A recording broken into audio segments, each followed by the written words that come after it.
A ressurreição é um dos pilares mais importantes da fé cristã e uma fonte de esperança inabalável. Mas será que entendemos realmente o que a ressurreição significa?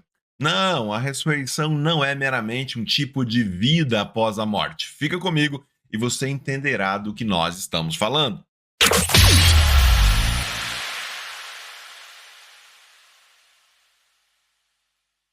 Ressurreição. Ressuscitar não significa simplesmente ir para o céu depois que morre.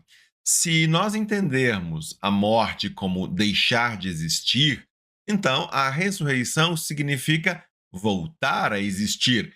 Ela não é meramente a vida após a morte, porque não ressuscitamos imediatamente após falecermos. Existe um período intermediário entre a morte e a ressurreição.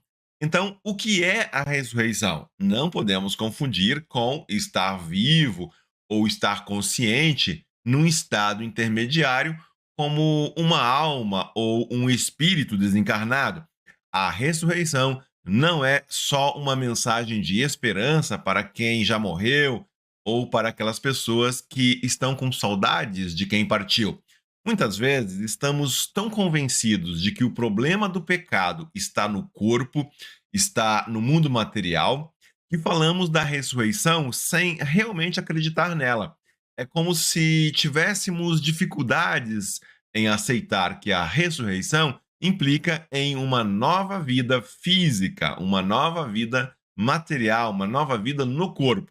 Vemos nos textos bíblicos que Jesus ressuscitou no corpo, ressuscitou num corpo que anda, um corpo que pode ser tocado, um corpo que se alimenta. Mesmo assim, muitas vezes tratamos a ressurreição como se fosse apenas uma reaparição, mas agora em forma espiritual, uma vida sem corpo.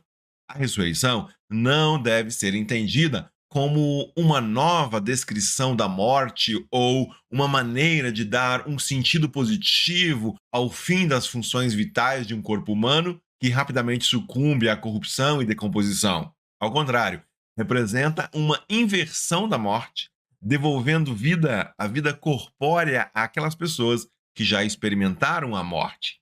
Falar da ressurreição do corpo significa acreditar também na restauração da terra, de toda a criação de Deus.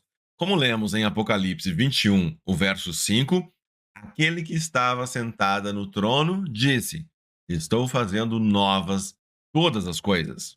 Ao longo da Bíblia, encontramos a promessa de que os justos herdarão a terra. Vou apresentar aqui rapidamente apenas alguns exemplos, alguns desses versículos bíblicos. Veja lá o Salmo 37, o verso 29. Os justos herdarão a terra e nela habitarão para sempre. Vejamos também Provérbios, capítulo 2, verso 21. Pois os justos habitarão a terra e os íntegros nela permanecerão. Ainda Isaías, o que vai dizer o profeta lá no capítulo 57, o verso 13. O homem que faz de mim o seu refúgio herdará a terra e possuirá o meu santo monte. Também Jesus, agora em Mateus, lá no Novo Testamento, Mateus 5, verso 5. Bem-aventurados os humildes, pois eles receberão a terra por herança. E, mais um exemplo, nós temos em Apocalipse, Apocalipse 5, verso 10. Tu os constituíste reino e sacerdotes para o nosso Deus, e eles reinarão sobre a terra. Deus criou este mundo para os seres humanos viverem nele. A redenção envolve todas as coisas criadas por Deus. Como cristãos, não devemos perder tempo com a ideia de uma vida após a morte como sendo algo separado desta criação. A vida é uma só, claro, com estágios diferentes. Atualmente, vivemos sob o regime do pecado, seduzidos por forças demoníacas que geram dor, sofrimento, injustiça e morte. A ressurreição, com a volta de Jesus, inaugura um novo estágio onde os três inimigos de Deus e da criação, sendo eles Satanás, o pecado e a morte, serão exterminados. Na nova criação, viveremos com Deus sob o reinado de Jesus. Se você ainda tem dúvidas, leia Apocalipse 21. A Bíblia fala de uma terra restaurada, da criação de Deus restaurada, onde viveremos em corpos totalmente restaurados sob o reinado de Jesus Cristo. Ali haverá um único rei, Jesus. Não haverá, portanto, nenhuma discussão política, porque o mais nobre, o mais justo de todos os reis governa. Haverá cidades como nunca vimos antes, cidades bem cuidadas, com ordem, beleza e justiça. Diferente das cidades babilônicas da nossa era pecaminosa, a cidade de Deus não terá nenhum templo. Sabe por quê? João, em sua visão, nos responde lá no livro de Apocalipse: Não vi templo algum na cidade, pois o Senhor Deus Todo-Poderoso e o Cordeiro são o seu templo. Antes de continuarmos, eu quero pedir uma coisa muito importante para você. Inscreva-se em nosso canal. Você ainda não o fez? Vai lá, não custa nada. Nos ajude a levar conteúdos bíblicos cristãos para as pessoas. Seu apoio é fundamental nessa nossa missão de levar ensino bíblico sério para a igreja brasileira. As pessoas muitas vezes reclamam, né, que existe muito conteúdo de má qualidade na internet. Então, nos ajude a continuar levando conteúdo sério e de qualidade para edificar a igreja. Venha fazer parte dessa comunidade que estuda, que compreende as Escrituras e busca pela vontade de Deus. Curta também aqueles conteúdos que você gosta, compartilhe com seus amigos, com os teus irmãos na igreja. Deixa também o teu comentário, a tua pergunta, aquilo que você tem entendido, o que você está aprendendo da palavra de Deus. Deixa seu comentário abaixo e nós vamos ficar muito felizes de ler esse comentário e, na medida do possível, também responder você.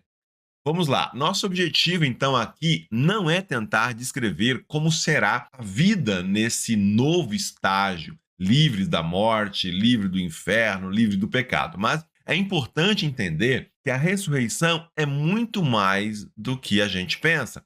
Jesus ressuscitou e nós ressuscitaremos também. Pela graça de Jesus, pela ação de Deus por meio de Jesus, ele nos faz participantes da sua ressurreição. Jesus voltou a existir no corpo depois que morreu e ressuscitou. É isso também que acontecerá com aqueles que creem. Podemos morrer, mas isso não significa que fomos exterminados, e vamos deixar de existir. Morrer também não significa migrar para uma realidade fantasmagórica, uma existência espiritual meio que indefinida. Assim como Jesus, voltaremos à existência corpórea com um corpo restaurado para viver na criação restaurada de Deus. Estudos demonstram que a crença na ressurreição estava já bem integrada à estrutura da oração, da vida, da esperança e prática judaica já lá no primeiro século. A ressurreição de Jesus confirma a ressurreição como um fato fundamental do cristianismo. Tudo o que diz respeito ao futuro prometido por Deus ao seu povo envolve a ressurreição. E ressurreição não como um estado de almas desencarnadas vivendo numa realidade imaterial, suspensa, abstrata, mas uma realidade concreta com corpos e terra restaurados. O cristianismo começa com a vinda de um Messias que é morto e ressuscita para a vida. Enfim, a crença na ressurreição é a essência da nossa esperança cristã. Ela nos lembra que a morte não é o fim, mas um estágio renovado de nossa existência transformada e glorificada em um mundo restaurado por Deus. Então, vamos viver essa esperança, confiando na promessa de que, assim como Jesus ressuscitou, nós também ressuscitaremos. Se essa mensagem tocou o seu coração, curta, compartilhe, se inscreva no canal para mais conteúdos que edificam a fé. Que Deus abençoe você e seja você uma bênção na vida de todos que o cercam.